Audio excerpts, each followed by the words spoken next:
Hi friends, இப்போ நம்ம என்ன பார்க்க போகிறோம்னா முருங்கைக்கீரை பொரியல் எப்படி செய்கிறதுன்னு பார்க்க போகிறோம். இதுக்கு தேவையான பொருட்கள் என்னென்னா, முருங்கைக்கீரையை க்ளீன் பண்ணி வச்சுருக்கோம், 2 பெரிய வெங்காயத்தை நறுக்கி வச்சுருக்கோம், 2 வத்தல், தேங்காய் திருவி வச்சுருக்கோம். இப்போ பேன் ஹீட் ஆயிடுச்சு. இதில் ஆயில் ஆட் பண்ணிவிட்டு கடுகு வத்தல் போட்டு வெங்காயத்தை ஆட் பண்ணி அதை நல்லா பொன்னிறமாகிற வரை நல்லா கிண்டி விடணும்.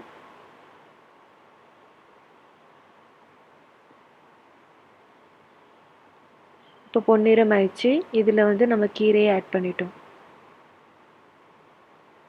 இதை நல்லா கிளறி விடணும். இதில் சிறிதளவு உப்பு ஆட் பண்ணணும். இப்போ இதை மூடி வச்சிடுறோம் வேகிறதுக்காக. இது நல்லா வெந்துருச்சு.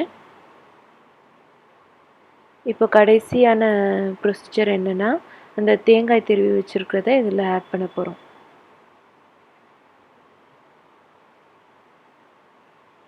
அதையும் ஆட் பண்ணியாச்சு. இப்போ நல்லா இது எல்லா பக்கமும் வர்ற மாதிரி நல்லா கிளறி விட்டுறணும். இப்போ சுவையான முருங்கைக்கீரை பொரியல் ரெடி. இந்த வீடியோ உங்களுக்கு பிடிச்சிருந்துச்சுன்னா லைக் பண்ணுங்கள், ஷேர் பண்ணுங்கள், சப்ஸ்கிரைப் பண்ணுங்கள்.